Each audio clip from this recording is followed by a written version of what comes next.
हमारी इस जय हिंद सभा में हमारे अखिल भारतीय कांग्रेस कमेटी की तरफ से हमारे मुख्य वक्ता, हमारे एआईसीसी के जनरल सेक्रेटरी मेरे बड़े भाई रणदीप सिंह सुरजेवाला जी, हमारे प्रभारी आदरणीय सुखजिंदर रंधावा साहब, हमारे नेता प्रतिपक्ष सम्माननीय टीकाराम जूली जी, हमारे पूर्व मुख्यमंत्री आदरणीय अशोक गहलोत साहब, हमारे अखिल भारतीय कांग्रेस कमेटी के जनरल सेक्रेटरी पूर्व उप मुख्यमंत्री सचिन पायलट जी, हमारे मध्य प्रदेश के प्रभारी एआईसीसी हरीश चौधरी जी, हमारे बहुत ही वरिष्ठ नेता आदरणीय हेमाराम चौधरी जी, हमारे एमपी उमेदाराम जी, कर्नल सोनाराम जी, ऋतिक मकवाना साहब, चिरंजीव राव जी, हमारे साले मोहम्मद साहब, रूपाराम जी, हमारे गोविंद राम मेघवाल जी, पद्माराम जी,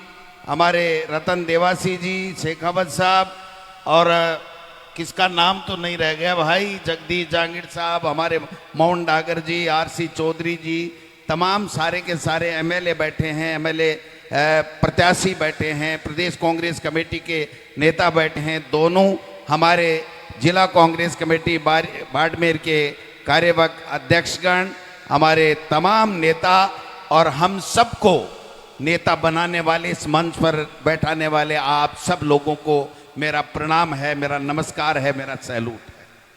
ये जय हिंद सभा क्यों नाम रखा गया, इसके ऊपर जो मेरे विचार मैं कहना चाहता हूं, क्योंकि आपने देखा हो कि देश की आजादी के समय हमारे कई वीर शहीद हो गए और शहीद होकर के इस देश को आजाद कराया। उसमें से एक नाम सुभाष चंद्र बोस भी है, और सुभाष चंद्र बोस जी ने जय हिंद का नारा दिया, और इस जय हिंद के नारे का मतलब है भारत की जय हो, भारतीयों की जय हो, हमारी सेना की जय हो, हमारे शहीद वीरांगनाओं की जय हो, और पूरे हिंदुस्तान की जय जयकार हो। ये जय हिंद सभा इसलिए नाम रखा गया है क्योंकि हमारी सेना का शौर्य, हमारी सेना ने जो पराक्रम दिखाया और दिखा करके जिस प्रकार से, चाहे वो बालाकोट स्ट्राइक हो, चाहे आज अब की बार पहलगांव में के बाद में जो दिखाया सेना ने शौर्य और पराक्रम, उसके कारण से पूरी दुनिया में यह मैसेज गया कि हिंदुस्तान अब किसी से डरने वाला नहीं है, किसी से दबने वाला नहीं है। हमारी सेना और सैन्य शक्ति इतनी मजबूत है कि दुनिया का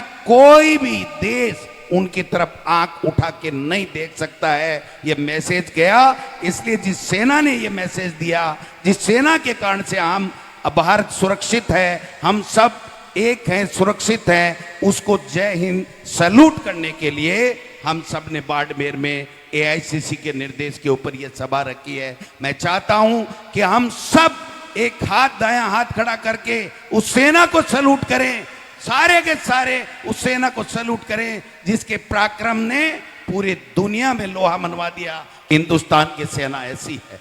मैं ज्यादा लंबा चौड़ा नहीं बोलूंगा क्योंकि हमारे मुख्य वक्ता आदरणीय सुरजेवाला साहब हैं, वो पूरी बात बताएंगे, लेकिन मैं कहना चाहता हूं कि मोदी जी को आदत पड़ गई है सेना के शौर्य के पीछे छुप करके, जो बालाकोट जो सेना ने किया पहलगांव के बाद में, पुलवामा के बाद में, उसके बाद में उन्होंने सोना के शौर्य के पीछे छुप करके देश में आम चुनाव कराया और वो चुनाव जीत गए।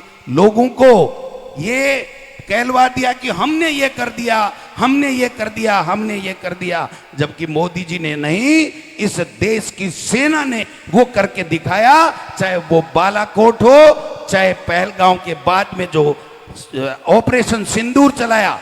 मोदी जी पहले तो कहते हैं मैंने सेना को छूट दे दी है, मनमोहन सिंह जी ने छूट नहीं दी थी यूपीए सरकार के समय, और आज जब वहां पर सेना ने अपना पराक्रम दिखाया, उसके बाद में सेना की वर्दी पहन करके और तिरंगा यात्रा भारतीय जनता पार्टी से निकलवा रहे हैं और जगह जगह रैलियां कर रहे हैं। और हम पूछना चाहते हैं मोदी जी, जो ट्रंप कह रहा है कि मैंने मध्यस्थता करवाई, उस बात का क्या जवाब है आपके पास में? हमारे देश का नागरिक ये सुनना चाहता है कि मोदी जी आप बताइए कि ट्रंप झूठ बोल रहा है या मोदी जी आप झूठ बोल रहे हैं। ये देश की जनता जानना चाहती है। चाहते हो कि नहीं चाहते हो? चाहते हो ना? यही तो जय हिंद सभा का मकसद है। ये क्या करते हैं? राष्ट्र गद्दार हो, आप बोलते हो, आप हमसे सवाल पूछते हो, आप सेना पे अंगुली उठाते हो। अरे सेना पे अंगुली नहीं उठाते। जो तुम रात को ट्रंप से सौदेबाजी करते हो उसके ऊपर हम लोग सवाल उठाते हैं। और यह हमारा हर भारतीय का अधिकार है कि हम पूछे कि मोदी जी ट्रंप ने मध्यस्थता क्यों की।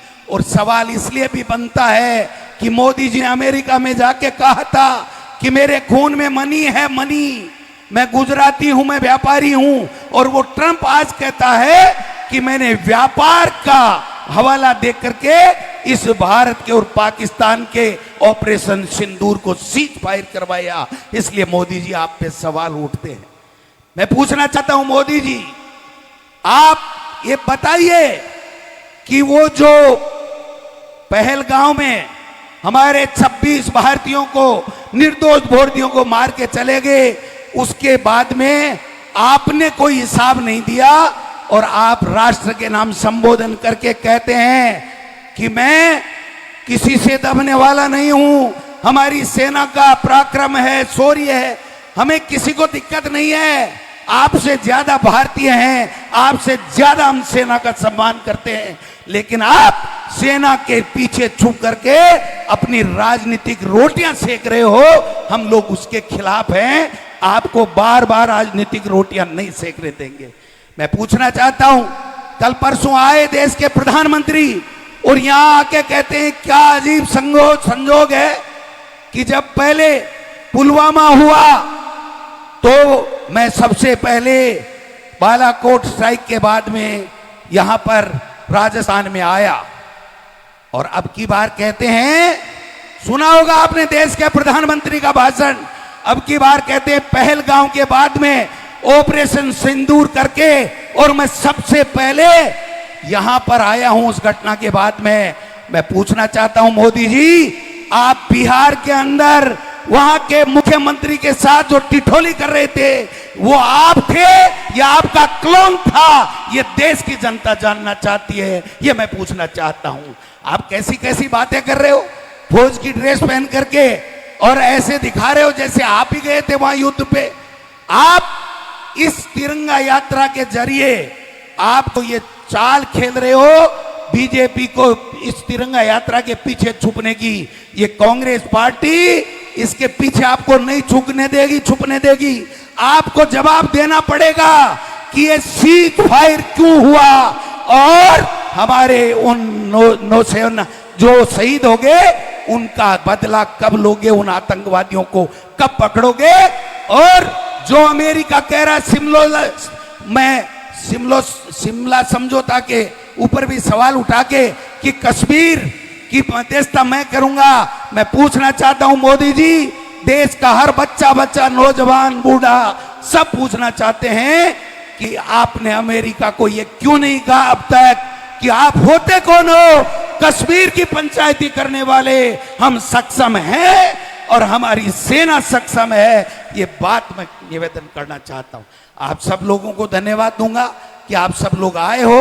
ज्यादा नहीं बोल करके मैं चाहता हूं कि हमारे एआईसीसी के हमारे जनरल सेक्रेटरी और इस जय हिंद सभा के अखिल भारतीय कांग्रेस कमेटी की तरफ से पधारे हुए मुख्य वक्ता आदरणीय सुरजेवाला साहब बोलेंगे और हम सब सुन करके गांव-गांव में, ढाणी में, मोहल्ले में जा करके सेना के पराक्रम को और ज्यादा मजबूत करने का काम करेंगे। और इस भारतीय जनता पार्टी जो सेना के शौर्य के पीछे छुप करके गंदी राजनीति कर रही है उसको उजागर करने का काम करेंगे। आप सब लोगों का बहुत बहुत धन्यवाद। जय हिंद, जय भारत, जय सेना।